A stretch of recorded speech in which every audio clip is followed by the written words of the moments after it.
الحمدللہ وکفا وسلام علی عبادہ الذین اصطفیٰ اما بعد فاعوذ باللہ من الشیطان الرجیم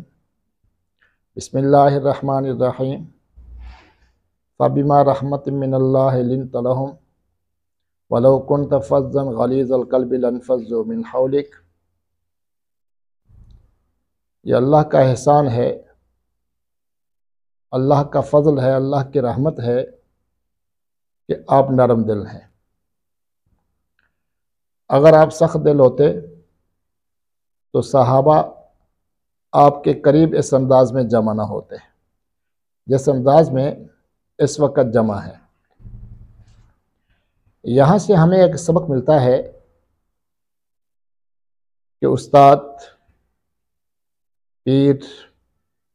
والدین اور اسی طرح کسی بھی ادارے کا سربراہ، اس کو چاہیے کہ وہ نرم دل ہو۔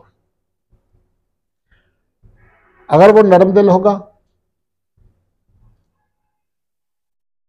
تو لوگ اس سے فائدہ اٹھائیں گے، لوگ اس کے قریب آئیں گے، شاگرد استاد کے قریب آئیں گے، مرید پیر کے قریب آئیں گے، اولاد والدین کے قریب آئے گی، اور کسی بھی ادارے کے ملازم ادارے کے سربراہ کے قریب آئیں گے، اس سے فائدہ اٹھائیں گے۔ اور اگر سخت مزاج ہوگا، سخت دل ہوگا، تو پھر اس استاد سے، ان والدین سے، اس پیر سے اور ان سربراہوں سے لوگ فائدہ نہیں اٹھا سکتے۔ جو اللہ رب العزت نے ان کے دلوں میں، ان کے دماغوں میں صلاحیتیں رکھی ہوئی ہیں، وہ ساری کی ساری ضائع ہو جائیں گی۔ اگر چاہتے ہیں کہ صلاحیتیں ایسی ہوں کہ جن سے لوگ فائدہ اٹھا سکیں، تو پھر نرم مزاج ہونا، نرم دل ہونا یہ بہت زیادہ ضروری ہے۔ لیکن اس کا یہ مطلب بھی قطعاً نہیں کہ اگر غلطی کریں تو ان کو تنبیہ نہ کیا جائے، ان کو تنبیہ نہ کریں، تنبیہ کی جائے، لیکن تنبیہ کا انداز ایسا ہونا چاہیے کہ بات عام ہو اور ہر بندہ محسوس ہو جائے، ہر آدمی محسوس کر لے کہ یہ تنبیہ مجھے کی جا رہی ہے۔ جیسا کہ خود اللہ رب العزت نے سورہ یوسف میں بھی ذکر فرمایا، جو سیدنا یوسف علیہ السلام کی بات کو نقل کیا ہے،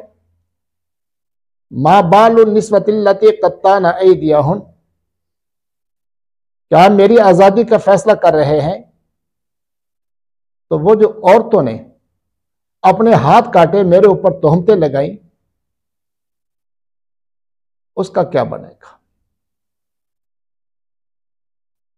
جس عورت نے تہمت لگائی تھی وہ ایک عورت تھی، وہ زیادہ تعداد نہیں تھی، لیکن جمع کا لفظ ذکر کر کے اس بات کی طرف اشارہ کر دیا کہ میں کسی خاص عورت کو مخاطب نہیں کر رہا،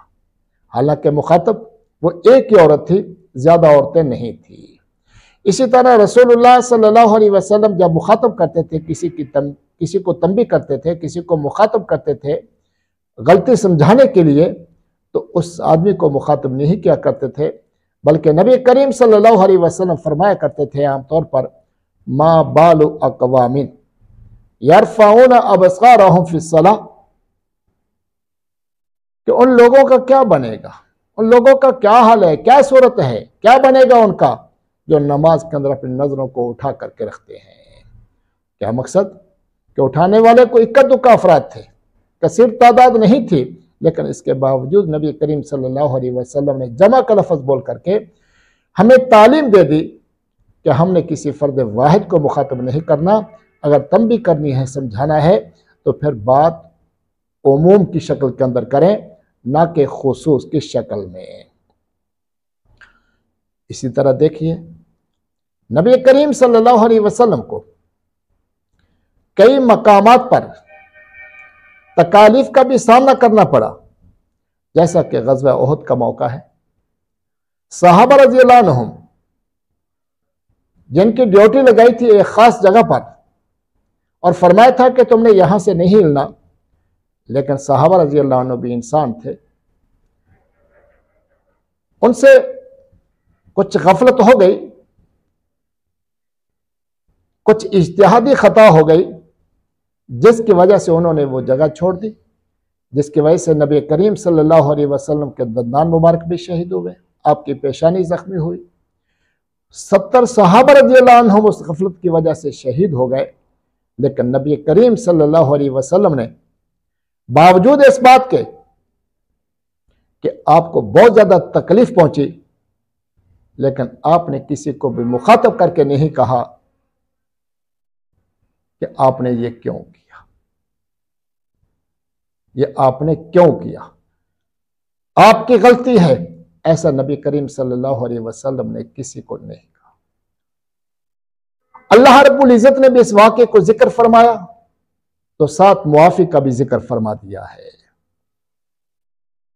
اس لیے اللہ رب العزت نے نبی کریم صلی اللہ علیہ وسلم کو مزید یہاں پر حکم یہ دیا، فاعف عنہم، آپ ان کو معاف کر دیا کریں، اور اس کے ساتھ اللہ رب العزت نے ذکر فرمایا وَشَاوِرْهُمْ فِي الْأَمْرِ، جب کوئی اہم معاملہ ہو تو آپ ان سے مشورہ بھی کریں گے، باقی انسان ہیں، اجتہادی خطا انسان سے ہو سکتی ہے، صحابہ رضی اللہ عنہم سے بھی اجتہادی خطائیں ہوئی ہیں، لیکن ہر معاملہ مشورے سے ہونا چاہیے۔ اس لیے نبی کریم صلی اللہ علیہ وسلم نے وہی صحابہ رضی اللہ عنہم جن سے اجتہادی خطائیں ہوئی ہیں، ہر معاملے کے اندر انہی سے مشورہ کیا۔ اب مثال کے طور پر غزوہ خندق ہے، نبی کریم صلی اللہ علیہ وسلم نے صحابہ سے مشورہ کیا کہ یہ جنگ کیسے لڑے، کیونکہ صحابہ رضی اللہ عنہ کی تعداد تھی کل 3-4 ہزار، جو حملہ آور ہو رہے تھے مشرکین ان کی تعداد تھی 25,000۔ اب 3-4 ہزار افراد 25,000 کا مقابلہ کیسے کریں؟ تو وہاں پر سیدنا سلمان فارسی رضی اللہ تعالیٰ عنہ نے مشورہ دیا کہ یا رسول اللہ، ہمارے علاقے میں اگر کوئی ایسا معاملہ ہوا ہے تو ہم نے شہر کے اطراف کے اندر خندقیں کھودی ہیں۔ تو نبی کریم صلی اللہ علیہ وسلم نے ان کے مشورے سے مدینہ منورہ کے 3 اطراف کے اندر خندقیں کھود دی، اور ایک طرف خندقیں نہیں کھودی، اس طرف جو صحابہ رضی اللہ عنہ موجود تھے ان کی ڈیوٹی لگا دی۔ تو اس لیے نبی کریم صلی اللہ علیہ وسلم نے انہی صحابہ رضی اللہ عنہ سے ہمیشہ مشورہ کیا۔ اسی طرح اسی غزوہ خندق کے موقع پر آپ کے قریب 2 قبیلے تھے، آپ کے قریب قبیلہ تھا ایک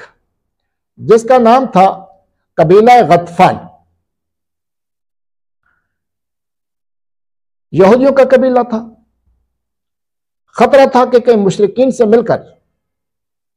ایسا نہ ہو کہ یہ اندر سے نقصان پہنچا جائے۔ تو نبی کریم صلی اللہ علیہ وسلم نے صحابہ سے مشورہ کیا کہ ہم ان کو کچھ مال دے دیں تاکہ یہ ہماری طرف میل رہیں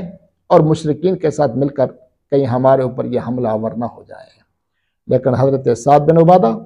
اور حضرت سعد بن معاذ رضی اللہ تعالیٰ عنہما، ان حضرات نے کہا نہیں یا رسول اللہ، ان کو ہم نے کچھ نہیں دینا، اللہ رب العزت فضل کریں گے، اللہ رب العزت ہماری مدد کریں گے۔ نبی کریم صلی اللہ علیہ وسلم نے باوجود اس بات کے کہ اپنی رائے کیا تھی کہ ان کو کچھ مال دے دیا جائے،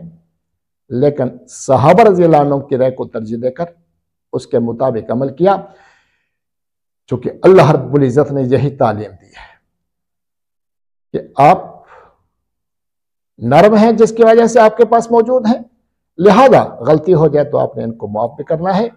اور پھر اپنے مشوروں کے اندر بھی ان کو شریک کرنا ہے۔ تو ہمیں بھی چاہیے، اگر ہم والدین ہیں، اگر ہم استاد ہیں، اگر ہم پیر ہیں، اگر ہم ادارے کے سربراہ ہیں، ہم جو بھی ہیں، ہر معاملے کے اندر اپنے افراد سے مشاورت کے ساتھ آگے بڑھیں، اور اگر کہیں غلطی ہو جائے تو ان کو معاف کر دیں، اور مشورے کی برکت سے امید ہے کہ ان کے دلوں کے اندر جو قدورت آ گئی ہے وہ ختم ہو جائے گی۔